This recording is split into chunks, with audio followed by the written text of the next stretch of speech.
Hello anaconda தான் மனிதர்களை விழுங்கும் அப்படின்லாம் நம்ம கேள்விப்பட்டிருப்போம். ஆனால் இது அது அப்படி கிடையாது. ஆனால் மிகப்பெரிய மலைப்பாம்பு கூட நம்ம மனிதர்களை முழுங்கும் அப்படின்றது இந்தோனேஷியாவில் அடிக்கடி நடந்திருக்கிற ஒரு விஷயம். அப்படிதான் 4 பிள்ளைக்கு தாயாரான இவங்க பேர் தான் லூசி. இவங்களுக்கு வயசு 50. பக்கத்து ஊரில் பழங்கள்லாம் விற்கிறதுக்கு போயிருக்காங்க. ஜூன் 6ஆம் தேதி கிளாம்பென்ற பகுதிக்கு போயிருக்காங்க. அப்பதான் அவங்க போன பிறகு திரும்ப வரல. ஏன் திரும்ப வரலன்னு எல்லாருக்குமே அதிர்ச்சி. கிராம மக்கள் தேட ஆரம்பிக்கிறாங்க. காடு முழுவதும் தேடிருக்காங்க. அவங்க போற பகுதி ஃபுல்லாவே காடு. அப்ப அந்த பகுதியில் தேடும் போது எங்கேயுமே கிடைக்கல. ஆனா ஒரு இடத்துல மட்டும் ஒரு பாம்பு நவர முடியாம கிடந்திருக்கு. இதை பார்த்து பயங்கரமா அதிர்ச்சி அடைஞ்சிட்டாங்க. என்னதான் இருக்கும் அப்படின்ட்டு கிராம மக்கள் எல்லாம் ஒண்ணு கூட்டிருக்காங்க. சரி வயிற்ற கிழிச்சு பார்த்தா தெரியும் அதுல உள்ள விலங்கு இருக்கா இல்ல இவங்கள தான் முழுங்கிச்சா அப்படின்னு அவங்களுக்கு அதிர்ச்சி. இந்த இடத்துல தான் கிழிச்சு பார்த்திருக்காங்க. பாதி உசுரோட இருக்கிறத பார்த்திருக்காங்க. சேரும் சகதியமா இருந்திருக்கு. இப்ப அவங்கள எப்படியே வெளில எடுத்துட்டாங்க. ஆனா கொஞ்ச நேரத்துல உயிர் போயிருக்கு. எவ்வளவு கொடூரம் பாருங்க. அதுக்கு பிறகு அவங்க எடுத்துட்டு போயிட்டு அந்த கிராம மக்கள் வழக்கப்படி அடக்கம் பண்ணிருக்காங்க. ஏற்கனவே 2022 இந்த மாதிரி ஒரு நிகழ்வு ஒரு பொண்ணு அங்குள்ள காடுகள்ல ஆடு மாடுகளுக்கு பில்லு பக்கம் போயிருக்காங்க. அப்ப மரத்துல இருந்த பாம்பு மிகப்பெரிய ஒரு பாம்பு என்ன பண்றதுன்னா அவங்கள டக்குன்னு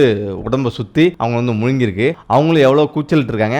ரொம்ப தூரத்துல சவுண்ட் கேட்டிருக்கு. அதுக்கு பிறகு என்னதான்றதை அவங்க புரிஞ்சுக்கிறாங்க. முக்கியமா இந்தோனேஷியா மட்டும் இந்த மாதிரி பிரச்சனை நடக்கிறது முக்கிய காரணம் அங்குள்ள தீவுகள் தான். அதாவது 20,000 இருந்து 40,000 தீவுகள் வரலையும் இந்தோனேஷியா தீவுகள் இருக்கு. அதனாலதான் அங்க எவ்வளவு பாம்புகள் இருக்கு எங்கெல்லாம் இருக்கு அப்படின்னு கண்டுபிடிக்க முடியாது. பாதி பாம்புகள் எல்லாமே தண்ணியில சிக்கிறதால அதோட கணக்கு எடுக்க முடியல. அதனாலதான் மக்கள் நிறைய பேர் இந்த பாம்புகளால் பாதிக்கப்படுறாங்க. இப்ப நான் பார்க்க போறது முருகன் கோயில் நடந்த ஒரு அதிசயம் தான். அதுவும் கோவை மக்கள் திகைச்சு போயிருக்காங்க. அப்படிதான் சம்பவம் என்னன்னு பார்க்கலாம். கோவை பெரிய விநாயகர் பாளையம் அருகே இந்த கோவில் அமைஞ்சிருக்கு. இது ஒரு விநாயகர் கோயில். இந்த சுற்றுத்தார் பகுதியிலே இதுதான் பிரபலமான ஒரு கோயில். முக்கியம் பாத்தீங்கன்னா பல்வேறு ஊர்களில் இருந்து நிறைய பக்தர்கள் கூஞ்சிட்டு இருப்பாங்க. இங்க வருவாங்க. அதனால இது புகழ்பெற்ற ஒரு கோயிலா பார்க்கப்படுது. இந்த கோயில் வளாகத்துல முக்கியமா பிரதான தெய்வமா பார்க்கப்படுறது விநாயகர் தான். செல்வ விநாயகர். முக்கியமா பாத்தீங்கன்னா முருகன், ஆஞ்சநேயர் அப்படின்னு நவகிரக சன்னதிகள் அப்படின்னு பல விதங்கள்ல சாமிகள் இருக்கு. அதாவது நேற்று இரவு கோயில் அர்ச்சகர் சுப்பிரமணியன் என்பவர் பூஜையை முடிச்சிட்டு சன்னதியில கோயில் அறையை சாத்த போனாரு. கதவை அடைக்க போனாரு. அப்ப அவர் கண்டதுதான் மிகவும் அதிர்ச்சியான ஒரு தகவல். கோயில் வளாகத்துல இருந்த பாலமுருகன் சிலை அவருடைய கண் திறந்திருந்ததான்.